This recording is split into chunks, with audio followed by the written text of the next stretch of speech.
day 30 of the fast, March 1st, 6:27 p.m. 2024. I officially reached 1 month on the fast with no official relapses. I decided a month ago that I would do an instant gratification and sugar fast for 4 months. Details will be in the description. But today has been an interesting day, to say the least. I was off work today and it's raining.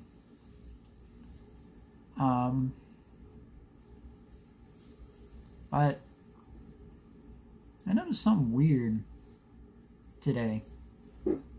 Ever since I said I wanted to conquer my fear of talking to girls, I was like, I've been seeing them everywhere. I don't know if it's because I'm noticing them more, but like it always seems like everywhere I go, it's like the ratio of women in those places is like 90-10. Like 90% women and 10% men. And it's kind of weird. Pretty much all my coworkers are women. That's not true. It's like a good split.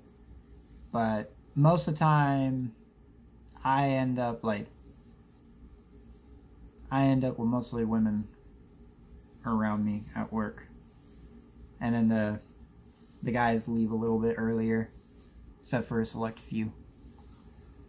But yeah, I'd say I just noticed it was kind of weird.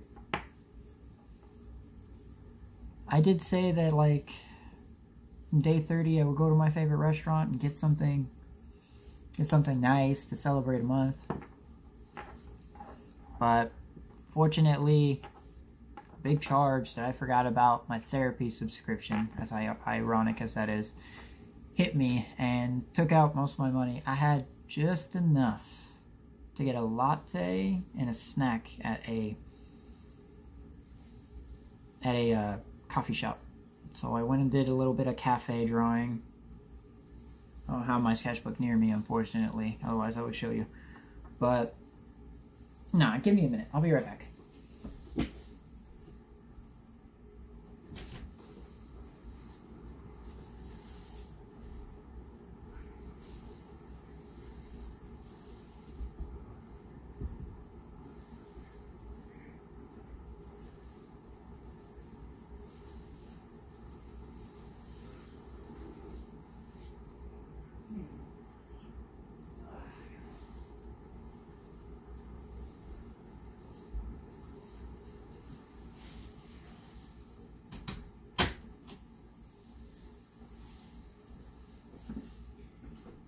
Okay.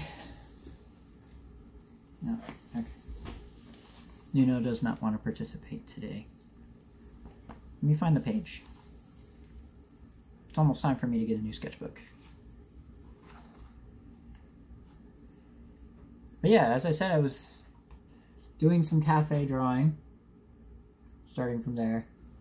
Just drawing people I was looking at. And I'd say the progression is going pretty well.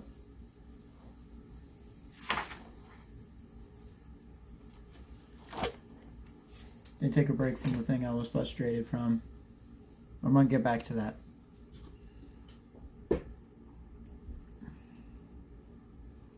But back to the thing is, like, I've noticed that whatever I end up saying, like, just tends to come true. And I don't really know what that is, but even my therapist has, like, quoted me on that sometimes. This pretty much whatever I end up saying, like, ends up coming true in the end. But I think in a way it's like me subtly asking for some help and then maybe God, like, delivering it to me, or maybe it's just a random coincidence. But I think it was weird because I had just enough to get something from this one place that I haven't been to in 4 years. And I actually did manage to talk to a girl there. We were talking comfortably. Nothing really happened. I didn't really want it to. I was just trying to, like, work on my anxiety. Talking to girls. Just talking more comfortably. And we pretty much talked all day. I got her to laugh a few times. We got to talk a lot. But today I want to talk about visualizing success. If you can't imagine yourself being successful,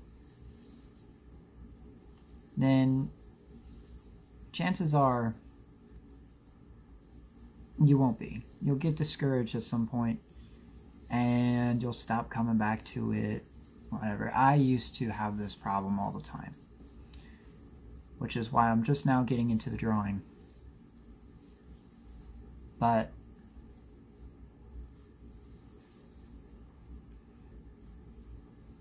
it's important for us to be able to, like, start at the basics, like at least being able to see ourselves being successful with the thing that we're pursuing, whatever it may be. Success has a wide definition, and really it just depends on what you want. It's okay to dream big. It's okay.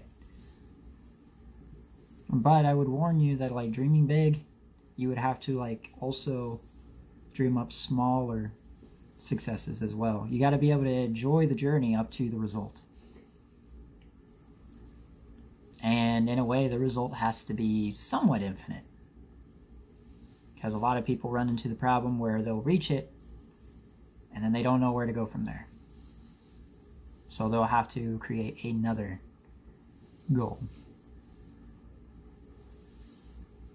And that's kind of just how the cycle, that's kind of what the cycle of goal making is.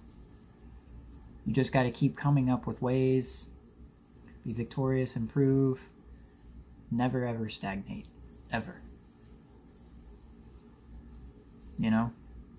And your goal could be anything. If you want to be better at, like, a certain game or be able to talk in a certain way, you can do that. But first you have to be able to imagine yourself being successful at it.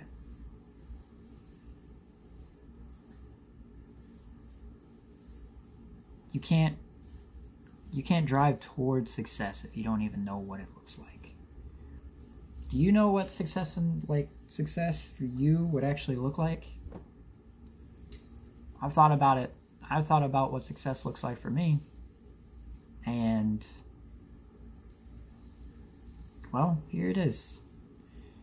For me, it's being able to tell tell and visualize my stories that I want to tell the world, so that I can revive their spirit in some way. Kind of like a phoenix. Rise from the ashes. I want to be able to talk to someone's soul and get it to scream louder. But I want to do it in subtle ways. This is an exception to the rule. This is mostly for me. I'm doing this to get over my, like, social anxiety, and also just record my journey so I can look at it in the future. But I also know that what I'm learning could also be used by other people. And maybe even just seeing someone learn along the way is inspiring to those people.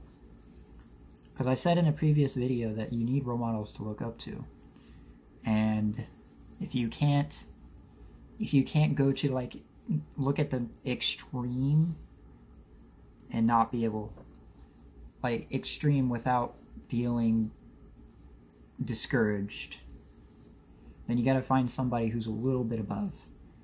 And I'm not saying I am that, but I am saying that's kind of what I'm trying to be. It was like somebody who is struggling with you. That's the point of these videos. And over time, you'll see me attain certain victories. Because I don't plan to stop here. I don't plan to ever stop. Not anymore. I've gotten over the fear. I've gotten over the fear of failure. Does it still plague my mind sometimes? Yeah. But the excitement of victory and the fear of dying with regret, or dying knowing I could have done more, where it scares me more than the fear of failure.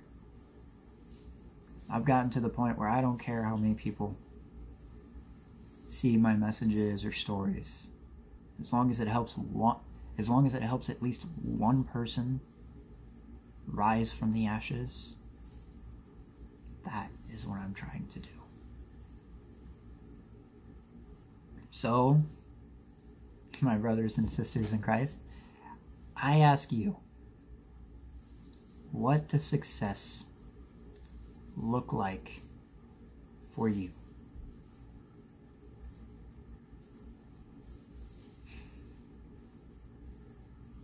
With that being said, I hope y'all are taking care of yourselves.